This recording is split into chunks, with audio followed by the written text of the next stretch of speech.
All right, fourth graders, we are on Unit 5, Week 1, and our story this week is called Smokejumpers. So make sure you have your word collector out to a fresh new page and you're ready to learn some vocab.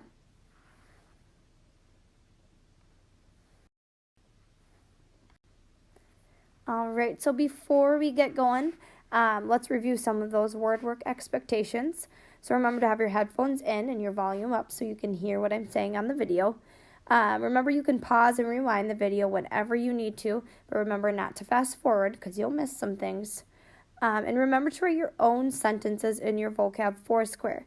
So in the video, I always give you an example sentence to go with our picture, but I want you to make your own sentence in your Foursquare. And as always, work hard and be an active learner. Our first word this week is essential. A sentence using the word essential is, tomatoes are essential to making tomato sauce. So before you go ahead and get that definition, write down what you think essential means.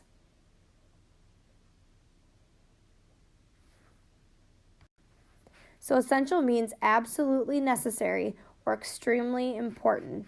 So in that example, if we're going to make tomato sauce, obviously we're going to need tomatoes. We can't make that sauce without it. So essential means very, very important. So I want you to think about which of these things are essential to survive. So which of these things are absolutely necessary for you to survive?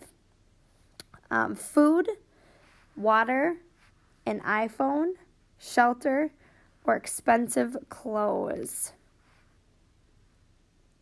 So things that would be essential to survive would obviously be food. You absolutely need food to survive. You absolutely need water to survive. An iPhone is not essential to living. You can live without an iPhone, believe it or not. A shelter is essential to protect you from the elements and the weather. And expensive clothes are not necessary or extremely important to survival.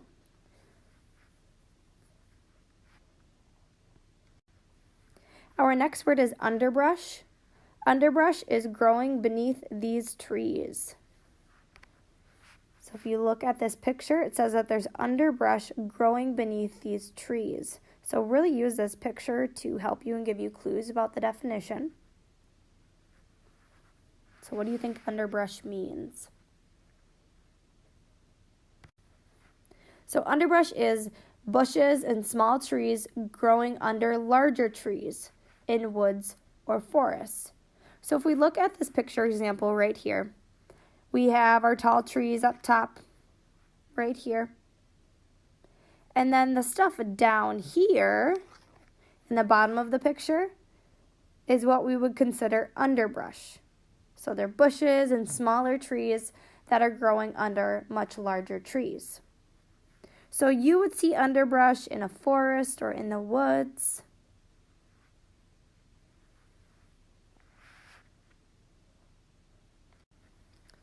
Our next word is concentrating.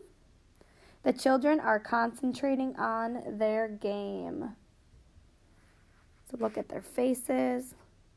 It says they're concentrating on their game. This should be a familiar word to us. You might even be able to think of some synonyms right away. So write down what you think concentrating means. Concentrating means paying close attention to or focusing. We talk about focusing a lot, staying on task, focusing, concentrating. All of those things would be synonyms and they mean the same thing. So to pay close attention to. So I want you to look at these pictures. Which student is concentrating on their work? So hopefully you would say that this student right here would be concentrating on their work. They're paying close attention to. They're so focused that their tongue's even sticking out. This kiddo over here is concentrating on balancing a pencil, but it doesn't look like they're quite concentrating on their schoolwork.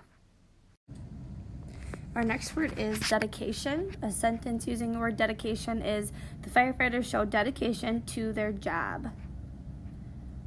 So the firefighters show dedication to their job. So think about, what does dedication mean, and make that prediction in your word collector.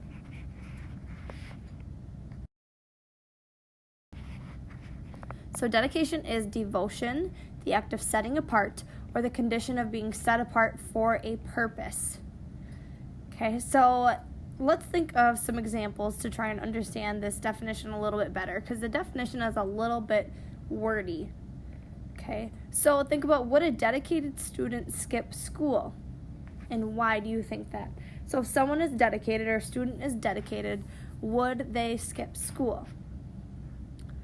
A dedicated student would not skip school because they are devoted to being a good student, which means they would understand that they would need to be at school.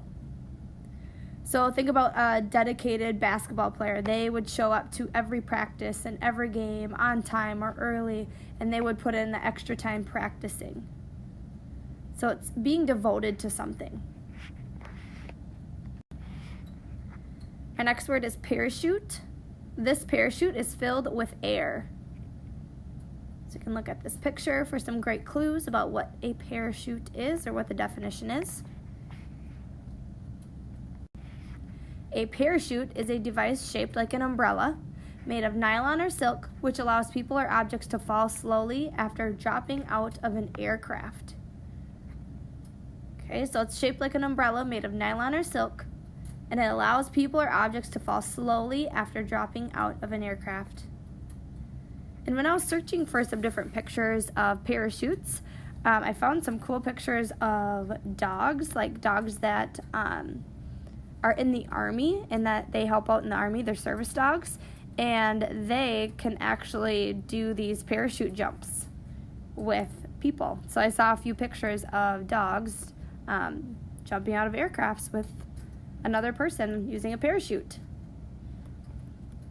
And then, of course, we have a cute little picture of a sloth with a parachute that I just could not resist. Our next word is steer. The driver turns the wheel to steer the car.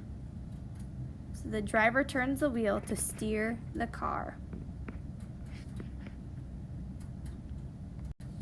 To steer something means to guide its course. To steer something means to guide its course. So what are some different things that people would need to steer? Obviously, the first thing you probably think of is a car. You might think of a boat. People have to steer a boat. When you're riding a bike, you need to steer. You need to guide your bike's course, so you would have to steer a bike. You'd have to steer like a motorcycle or a four-wheeler. If you're on a scooter, you'd have to steer all of those things. Our next word is wind. The kites are blowing in the wind. Think about, what exactly is wind? How would you describe that in a definition, and write that down. So wind is air motion. Pretty simple definition. Wind is air motion. So it's that movement that the air has. So think about, has it ever been so windy that something is blown out of your hand?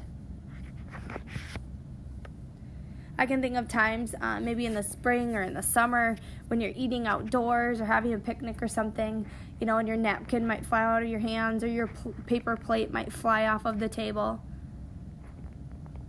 So wind can be really strong, or it can be really subtle or calm. Our next word is method. This is one method of putting out a fire. So if you look at this picture, we have a helicopter, and then there's something dangling below it. And it says this is one method of putting out a fire. So I'm going to guess that that thing hanging from the helicopter must be spraying out water to try and put out a fire from above. So think about what method means. So a method is a way of doing something, or a system for getting things done. So a way of doing something, or a system for getting things done. So think about, what are some methods we've learned for multi-digit multiplication. Typo there. So what are some methods we've learned for multi-digit multiplication? We've learned FOIL, we've learned partial products, we've learned lattice.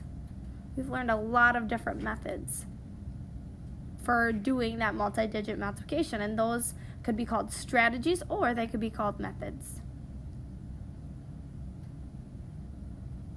All right, kiddos, that is our last word for this week. You should have 8 total words this week. Remember, go ahead and rewind, go back and pause whenever you need to get the things that you might have missed. Thanks for being active learners.